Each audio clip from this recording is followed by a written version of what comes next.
couple of basics about the wheel. The on-off switch is on the side.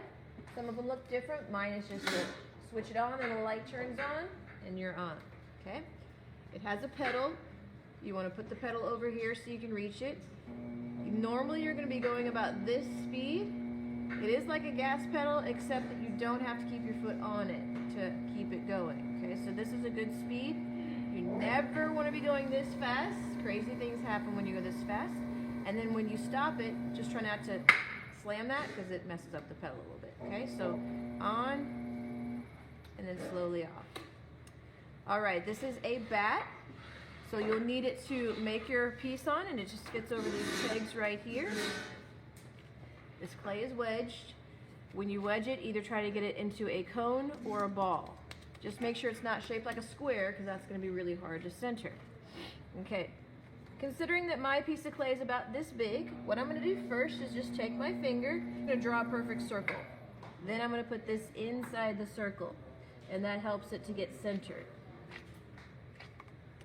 Okay, now this doesn't stick just like that, so I just kind of want to give it a good smack to get it stuck to the wheel, because sometimes you'll start working with it and it'll fly off. Okay, when you're working on the wheel, you want to have your stool scooted as close to the wheel as possible, like right up there. You want to get your wheel going at a medium speed. This is good.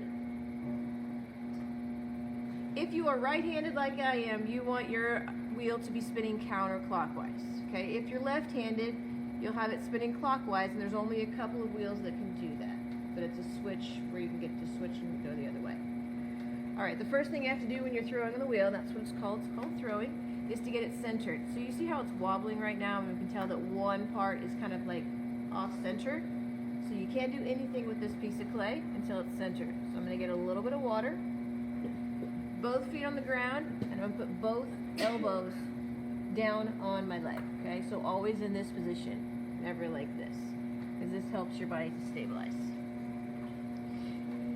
To center, there's some different ways to do it, but one way is to get your hands and thumbs completely around it and just push, okay? I say just push, it's actually a lot harder than it looks. But I'm just keeping my hands in one spot, and I'm pushing down with my thumbs and in with my fingers, and just kind of putting all of my hand to try to get it centered, okay? If that doesn't work for you or that doesn't feel comfortable, some potters do it like this. Left hand here, right hand here. I'm pushing in with my left hand and down with my right hand. But still, I'm kind of locking them together in place, and I'm not moving my hands. Sometimes when people find a bump or something, like let's say there's a bump right there, and they try to kind of follow the bump, don't do that, okay? The wheel is spinning, so your hands just need to stay still.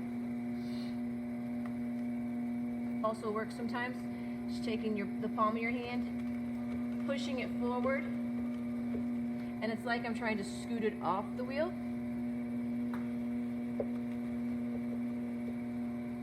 So it may take you all semester just to kind of get comfortable with that. It took me about 10 years, but once you have it centered, make sure you take your hands off slowly, because if you take your hands off too fast, you can actually uncenter it. So I'll show you. If you're like, yay, it's centered, it's not moving, and then I take my hands off too fast, and now it's just uncentered, okay? All right, turn comes opening.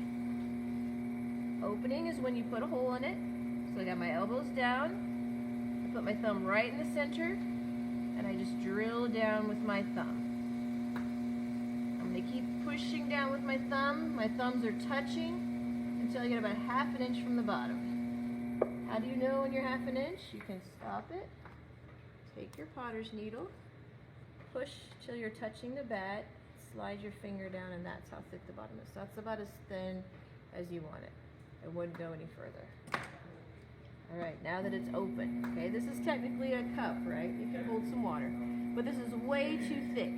So the next job I have for this is to get the walls thinner, and that's called pulling. Okay, both feet down, elbows down. What I'm gonna do first is just grab this pole and just kind of widen it towards me, because it's really hard to get the base nice and thin. So I'm just going to get the bottom wider. And then I'm going to bring the top up a little wider. I like to pull with the sponge in my right hand, and here's how it looks. Put my left hand inside, my right hand all the way out to the edge. I'm going to slowly bring my hands together until both my fingers are touching the clay. Squeeze, squeeze, squeeze for about 3 seconds. And then I bring both fingers up at the same time, pushing with my fingertips. My right hand is a little bit lower than my left hand. That's harder than it looks too. Okay, so that got a lot of clay up. Let's do it one more time. Starting again at the bottom on the outside. Slowly bring my fingers together. Squeeze the clay. Bring them up. Same speed. Pushing with the tips of my fingers. And let go slowly. Okay? So I'm really just kind of flexing my fingers against the clay. I think I'm going to do it one more time. The bottom still looks a little thick. So I'm going to spend a little more time on the bottom before I bring my hands up to the top.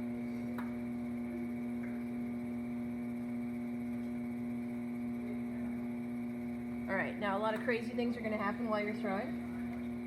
Okay, for example, you might be throwing and then, oh my god, what happened? Don't worry, okay? It's just clay. Sometimes you can fix that. Sometimes you can't. Your kidneys are a lot of help. If it gets too wide or too small, you can use this to smooth it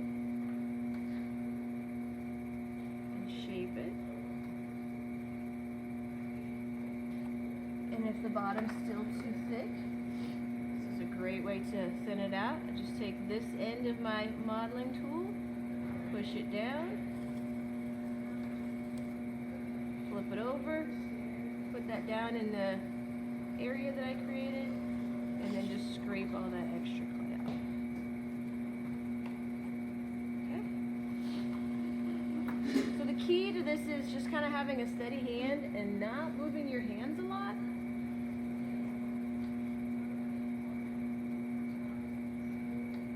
Okay, this is getting a little wobbly.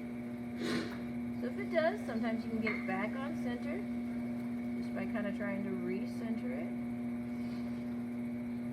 And if the top gets too crazy and a little uneven, we can cut that off too. This does take practice, but sometimes one part of the top is a little taller and you just cut it off. Okay. Alright. Smooth off the top. Also make sure there's not a puddle of water on the inside because it'll cause it to crack later. So if there's water on the inside, just get it out with your sponge.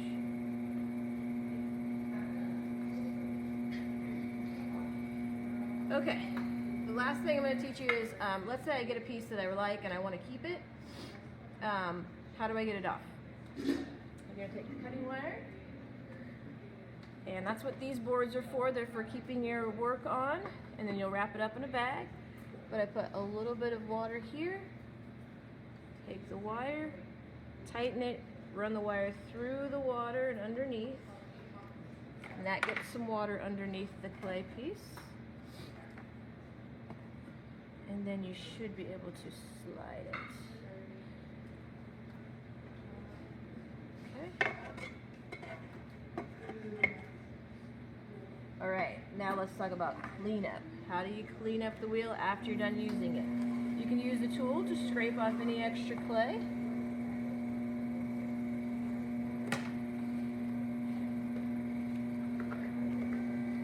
Use a sponge to speed things up in the cleaning process. And then just use your sponge and all this to clean these up. These come off like this. Push down on those little tabs. And then I scoop up all of my extra clay and water just in this bucket. Just give it a little wipe down. You can take this over to the sink also if you want to. Sometimes the sink gets a little busy. The other side comes off too.